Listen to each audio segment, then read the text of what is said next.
చేసుకున్నోడికి చేసుకున్నంత మహదేవా అంటారు. సరిగ్గా ఇప్పుడు పోసాని కృష్ణమురళికి అది అతికినట్లు సరిపోతుంది. రిమాండ్ ఖైదీగా ఉన్న పోసాని కాల్షీట్ల కోసం వివిధ స్టేషన్ల పోలీసులు పీటీ వారెంట్లతో క్యూ కడుతున్నారు. పోసానిని ముందు మాకే అప్పగించాలని జైలు అధికారులపై ఒత్తిడి పెంచుతున్నారు. వైసీపీ హయాంలో ఇష్టమొచ్చినట్లు నోరు పారేసుకున్న పోసాని తర్వాత తనకు జ్ఞానోదయమైందని, ఇకపై రాజకీయాలకు దూరంగా ఉంటారని సెంటిమెంట్ పండించే ప్రయత్నం చేశారు. అయినా పోసాని పప్పులు ఉడకలేదు. తాజాగా సిఐడి పోలీసులు పీటీ వారెంట్తో సీన్లోకి రావడంతో పోసాని రిలీజ్ ప్రశ్నార్థకంగా మారింది. వైసీపీ అధికారంలో ఉన్నప్పుడు పోసాని కృష్ణమురళి ఏ రేంజ్లో చెలరేగిపోయారో వేరే చెప్పనక్కర్లేదు. జనసేనాని పవన్ కళ్యాణ్తో పాటు ఆయన ఫ్యామిలీని ఒక రేంజ్లో టార్గెట్ చేశారు.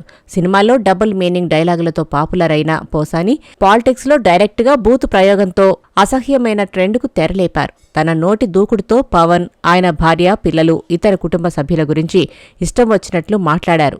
తనకు కూడా పెళ్లం బిడ్డలు ఉన్నారన్న విషయం మర్చిపోయినట్లు జుగుప్సాకరమైన భాషతో పవన్ ఫ్యామిలీని టార్గెట్ చేశారు. ఆఖరికి రాజకీయాల నుంచి రిటైర్ అయ్యి పద్ధతిగా తన సినిమాలు తాను చేసుకుంటున్న మెగాస్టార్ చిరంజీవిని కూడా పోసాని వదిలిపెట్టలేదు. పీఆర్పీతో వ్యాపారం చేశారని, కాపులకు వెన్నుపోటు పొడిచారని అవాకులు చవాకులు పేలారు. వైసీపీ అధికారంలో ఉండడంతో అప్పట్లో జనసైనికులు పోసానిపై ఎన్ని కేసులు పెట్టినా పోలీసులు యాక్షన్ తీసుకోలేదు. కూటమి ప్రభుత్వం ఏర్పడ్డాక జనసేన నాయకుడు మళ్లీ ఫిర్యాదు చేయడంతో కడప జిల్లా పోలీసులు గంటల వ్యవధిలోనే హైదరాబాద్కు వెళ్లి పోసానిని అరెస్టు చేసి తీసుకొచ్చారు.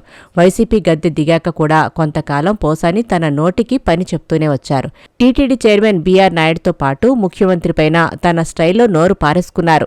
ఇంత జరిగాక 2 నెలల క్రితమే మీడియా ముందుకొచ్చి తనకు జ్ఞానోదయం అయిందని, రాజకీయాల నుంచి తప్పుకుంటున్నారని, ఇకపై తనకు రాజకీయాలకు సంబంధం లేదని ప్రకటించి సెంటిమెంట్ పండించాలని చూశారు. టీడీపీ, జనసేన నేతలపై తాను చేసిన వ్యాఖ్యలకు పోసాని క్షమాపణలు కూడా కోరారు. మంత్రి నారా లోకేష్కి తన పట్ల సాఫ్ట్ కార్నర్ ఉందని, పార్టీలోకి కూడా ఆహ్వానించారనే విషయం పోసాని గతంలోనే వెల్లడించారు.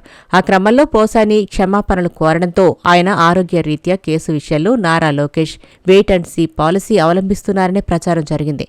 అయితే ఓవర్ నైట్ పోసాని ఏపీ పోలీసులకు బుక్ అయ్యారు. 14 రోజుల రిమాండ్ ముగిసిన పోసాని కృష్ణమురళికి బెయిల్ మంజూరైంది. అయితే జైలు నుంచి విడుదలకు బ్రేక్ పడింది. తాజాగా పోసానిపై సిఐడి పోలీసులు పీటీ వారెంట్ వేశారు. ఈ క్రమంలో పోసాని ఉన్న కర్నూలు జిల్లా జైలుకు గుంటూరు సిఐడి పోలీసులు వెళ్లారు. పీటీ వారెంట్పై పోసానిని కోర్టులో హాజరుపరచనున్నారు. కర్నూలు జైలు నుంచే ఆన్లైన్లో సిఐడి పోలీసులు న్యాయమూర్తి ఎదుట హాజరుపరచనున్నారు. కాగా ఇప్పటికే అన్ని కేసులలో పోసానికి బెయిల్ మంజూరైంది. తాజాగా సిఐడి పోలీసుల పీటీ వారెంట్తో పోసాని విడుదలకు బ్రేక్ పడింది. మరోవైపు పోసాని కృష్ణమురళిని వారం రోజుల పాటు తమ కస్టడీకి ఇవ్వాలని కోరుతూ పల్నాడు జిల్లా నరసరావుపేట 2 టౌన్ పోలీసులు స్థానిక మొదటి అదనపు జూనియర్ సివిల్ జడ్జి కోర్టులో పిటిషన్ దాఖలు చేశారు. ఈ పిటిషన్పై కౌంటర్ దాఖలు కోసం విచారణను కోర్టు బుధవారానికి వాయిదా వేసింది. ఈ నెల 3న అన్నమయ్య జిల్లా రాజంపేట సబ్ జైలు నుంచి పీటీ వారెంట్పై పోసానిని తీసుకువచ్చిన నరసరావుపేట పోలీసులు స్థానిక కోర్టులో హాజరుపరిచారు. దీంతో న్యాయస్థానం పోసానికి రిమాండ్ విధించింది. ఈ నేపథ్యంలో పోలీసులు కేసును సమగ్రంగా విచారించేందుకు పోసానిని వారం రోజుల పాటు కస్టడీకి అప్పగించాలని కోరుతూ ఈ నెల 3నే పిటిషన్ దాఖలు చేశారు.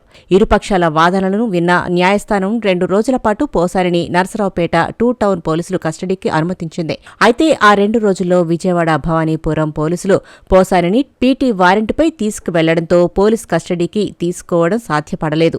దాంతో నర్సరావుపేట పోలీసులు తాజాగా మరోసారి కస్టడీ పిటిషన్ దాఖలు చేశారు. ఇక కర్నూలు జైల్లో ఉన్న పోసానికి విజయవాడలోని chief judicial magistrate court bail మంజూరు చేసింది. అదేవిధంగా కర్నూలు జిల్లా ఆదోనిలో నమోదైన కేసులోనూ పోసానికి బెయిల్ లభించింది. ఆయనకు Kurnool JFCM court magistrate bail మంజూరు చేశారు.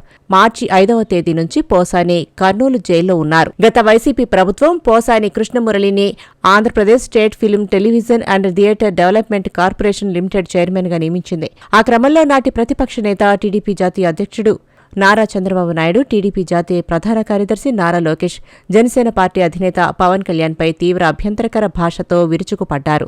ఈ నేపథ్యంలో పోసానిపై రాష్ట్రంలోని వివిధ ప్రాంతాల్లో కేసులు నమోదయ్యాయి.